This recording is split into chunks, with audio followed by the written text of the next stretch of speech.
తన పేరు చెప్పి ఎవరైనా వసూళ్లకు పాల్పడితే నేరుగా తనకు ఫిర్యాదు చేయాలని ఎమ్మెల్యే చిర్రి బాలరాజు అన్నారు. భూదందాలకు పాల్పడితే ఎంతటి వారికైనా కూడా కఠినమైన చర్యలు తప్పవని హెచ్చరించారు. పోలవరం నియోజకవర్గానికి మంచి రోజులు వచ్చాయని గత ప్రభుత్వంలో చేసినట్టుగా కూటమి ప్రభుత్వంలో చేస్తే సహించేదే లేదన్నారు.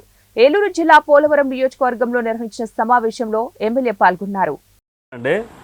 ఎవరైతే వచ్చారో ఎవరైతే వెళ్ళారో వాళ్ళు ఇమీడియట్లీగా రౌడీ షీట్లు ఓపెన్ చేస్తాం.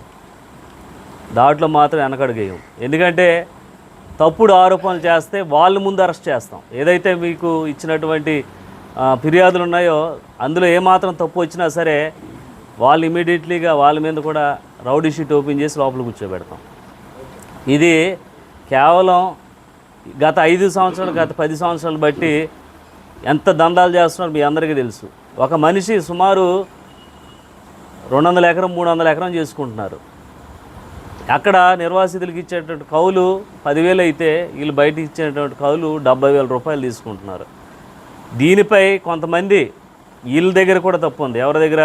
నిర్వాసితులు, ఏదైతే గిరిజన నిర్వాసితులు ఉన్నారో ఆ నిర్వాసితులు కూడా అమ్ముడుపోయి మధ్యవర్తులుగా ఉండి బోకరిజం చేసుకుంటూ ఉన్న వాళ్ళకి కూడా ఒకటే చెప్తున్నాం, తోలు తీసేస్తాం. జాగ్రత్తగా ఉండి అక్కడ నిర్వాసితులకు ఏదైతే నష్టపరిహారం ఏదైతే వీళ్ళకి ఇచ్చినటువంటి భూమి ఈరోజు వాళ్ళు ఆ 10,000 20,000 రూపాయలతో అక్కడ చాలా ఇబ్బంది పడే పరిస్థితి ఉంది. వీళ్ళు మాత్రం కొన్ని లక్షల రూపాయలు తీసుకొని మధ్యవర్తులకు ఉండి వీళ్ళు ఆ మధ్యవర్తి దళారులకి సపోర్ట్ చేసి ఈరోజు వాళ్ళని అన్యాయం చేస్తున్నారు. ఆ ఇద్దరికి ముగ్గురికి ప్రతి గ్రామంలో ఉన్నారు. వాళ్ళకి మాత్రం ఇమీడియట్గా మేము యాక్షన్ తీసుకోవడం జరుగుతుంది. మా దగ్గర రిపోర్ట్ వచ్చింది. ఏ మాత్రం సహించం ఎవరిని కూడా.